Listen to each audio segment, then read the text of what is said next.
I think a good place to start is with a little bit of gratitude. Thank you, Nico. You did that beautifully. Thank you, thank you. And to Reverend Thomas, who invited me here. I'm delighted with that invitation.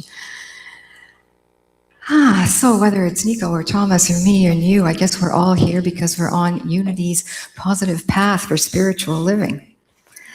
And some of us are new to the path and maybe finding surprise and amazement at just how much it feels at home when we come into a Unity service. We've come through the doors for the first time. And of course, some of us have also been walking this path for years, if not decades, not to put too fine a point on it.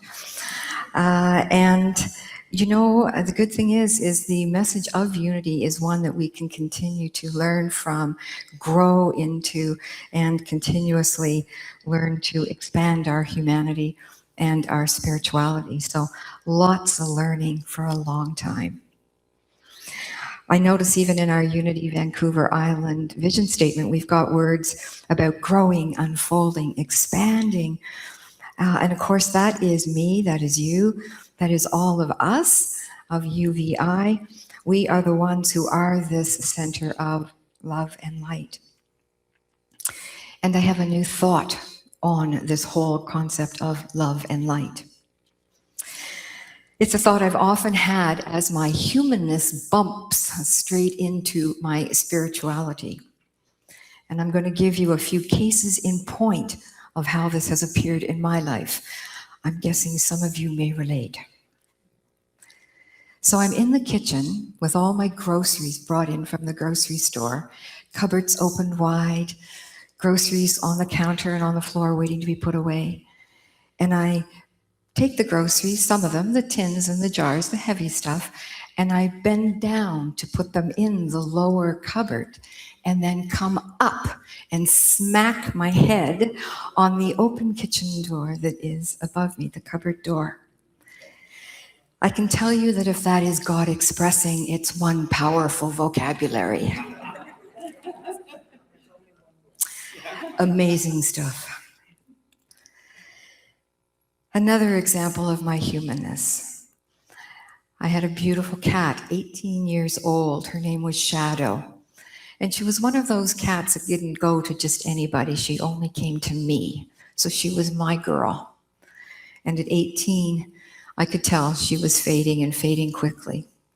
So I called the vet and had the vet, a beautiful man, come and hold her and put her down. And I held her as she took her last breath. And such a special relationship that I cried, and I cried, probably 2 days solid. I remember at one point thinking I just have to shut the blinds because the light was actually hurting my eyes because they were just so sore from crying. And I mourn her still. The third and perhaps my most bothersome humanness is I'm afraid of elevators. This puppy is stuck like glue to me. This fear is very, very real. And once when I was getting on an elevator while I was attending a Unity Canada conference in Calgary, my minister friend who knew of my fear of elevators, she said to me in her wise words, she said, really, she said, if you just say to yourself the prayer for protection and step into the elevator and take the ride, she said, you'll be through the ride and all will be well. I thought of those wise words. I thought, okay, I get it. And I took the stairs. Yeah, I'm not going to do that. So, anger, sadness, fear. I'm sure I'm not alone in experiencing any of those, despite the fact that I have walked on Unity's positive path for years, and I feel very grounded in our Unity principles. So apropos to this, I would like to share with you a poem by Rich Orloff. This poem came to me through Reverend Yvonne Racine of Unity in Edmonton, and it's called A Vessel of Love and Light. It's both sincere and humorous. Feel free to smile. I am a vessel of love and light.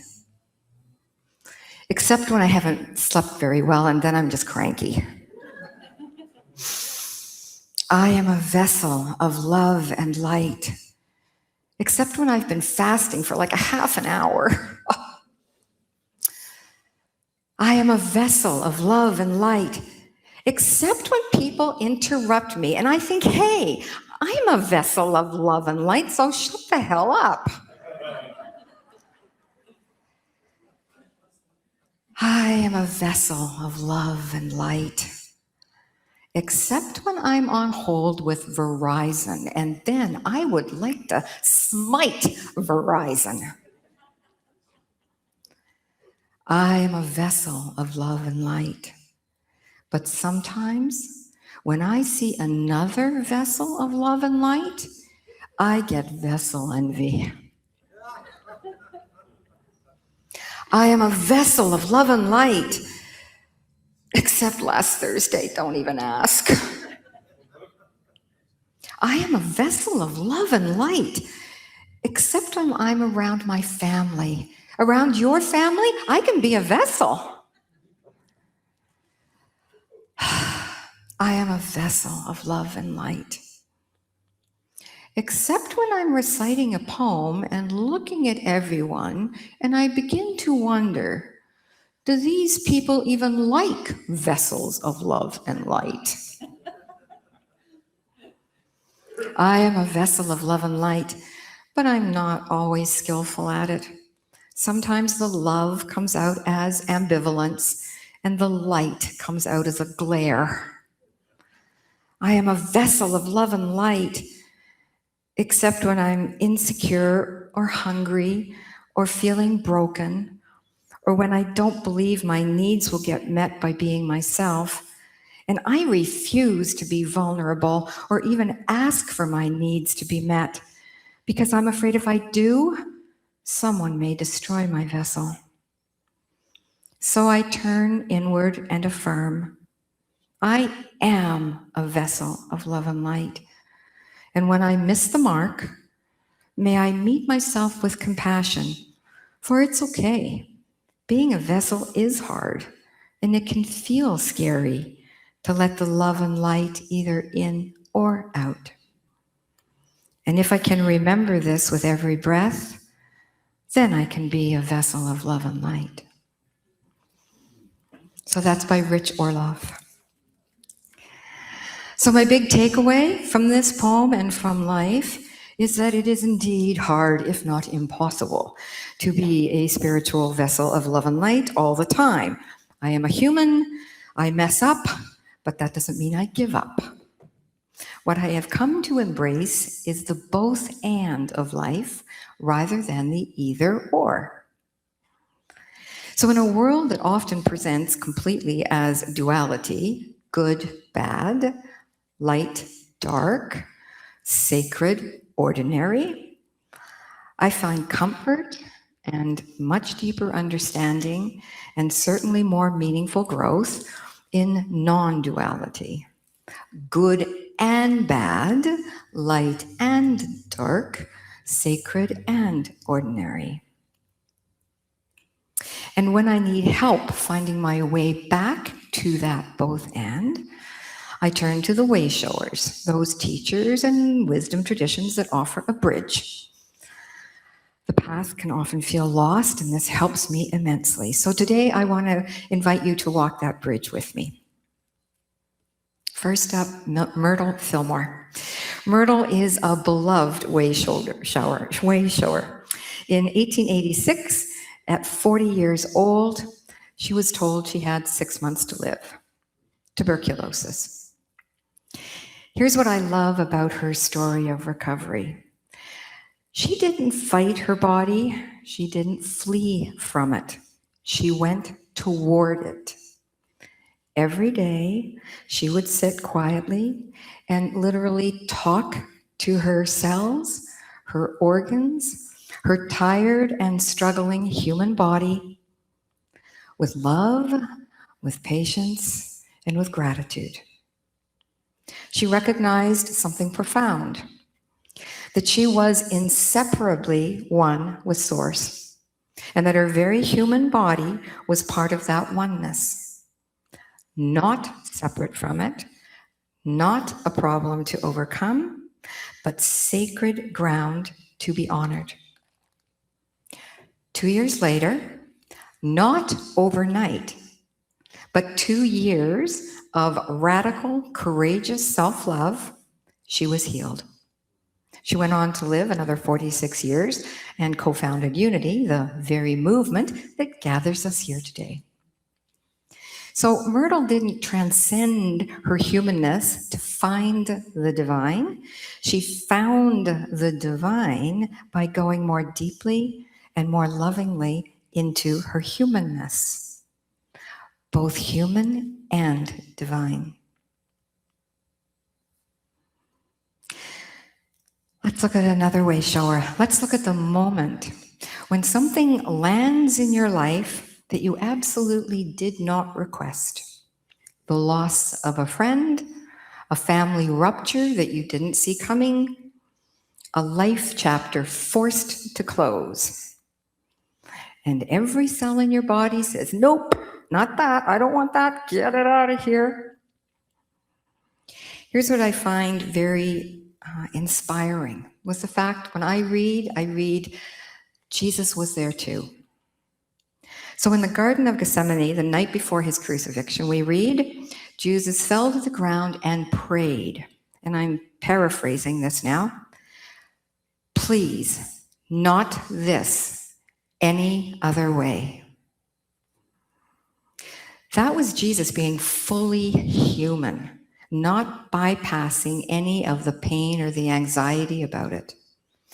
And in the very next breath, he fully embraces the divine.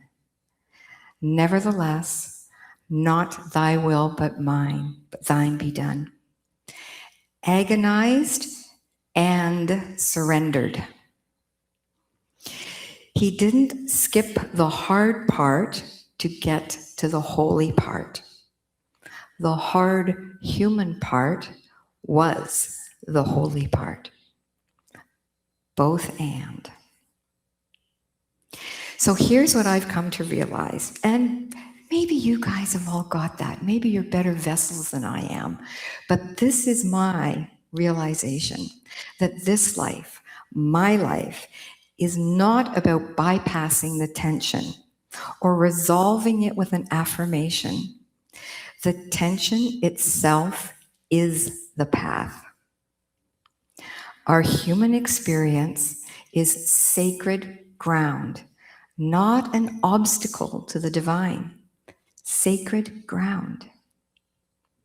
I want to leave behind this thought, oh, I could have done that better if only I'd been more spiritual. I believe that I am, and we are, a sometimes messy, doing our best human being. Exactly what we came here to be in order to learn, to grow, and increasingly remember our oneness with all that is. With this awareness, I can experience life as the immersive spiritual practice it is. Byron Katie is someone who I feel lives this life as an immersive spiritual practice. She's going to be the last way shower that I share with you today. Her battle with severe depression brought her to a profound moment of clarity that suffering comes when we believe our thoughts. She distilled that realization into a process of self-inquiry called the work. Katie's core insight is disarmingly simple. When we fight reality, we lose. Not because we're weak and not because we're faithless, but because reality has already happened. As she says, we can never truly know whether something is good or bad. Her turnaround process helps us recognize that both our original painful perspective and its opposite can both hold equal truth. What looks like a closed door may in fact be an opening for us. What feels like loss may also be our liberation. This is the path of radical, courageous acceptance. This is the tension of the both and path lived as a daily practice.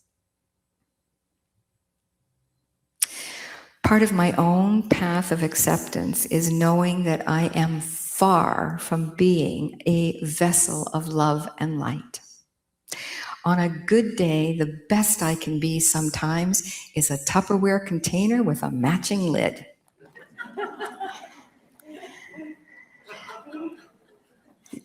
Oh, you've all got those drawers too, huh? Okay. I am at home.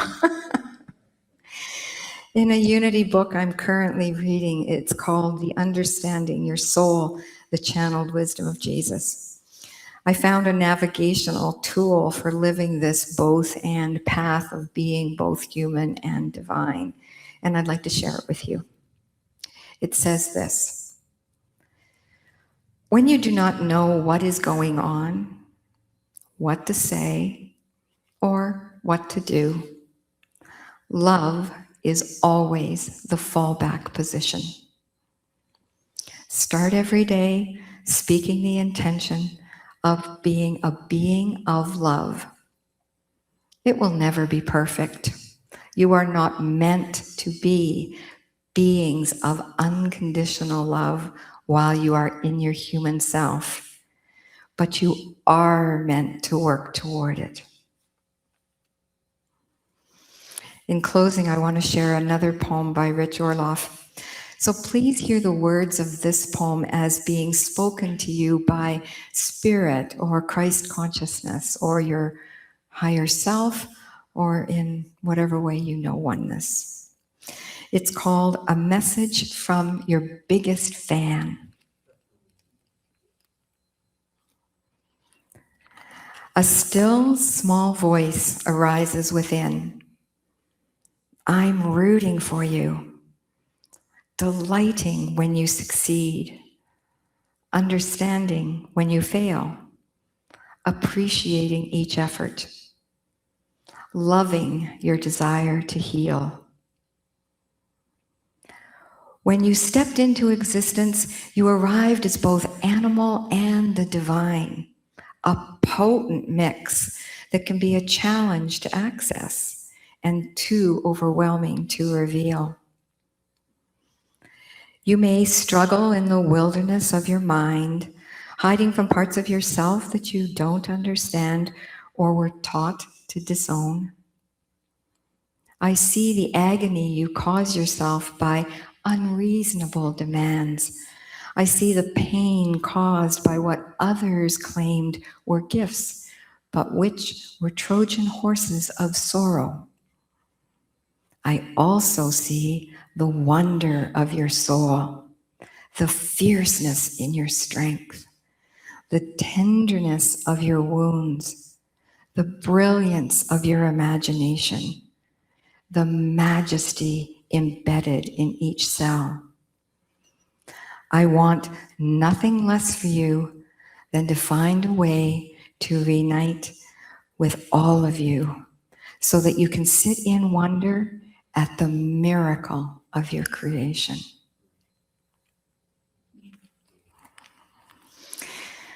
So let's just move into a quiet time of meditation.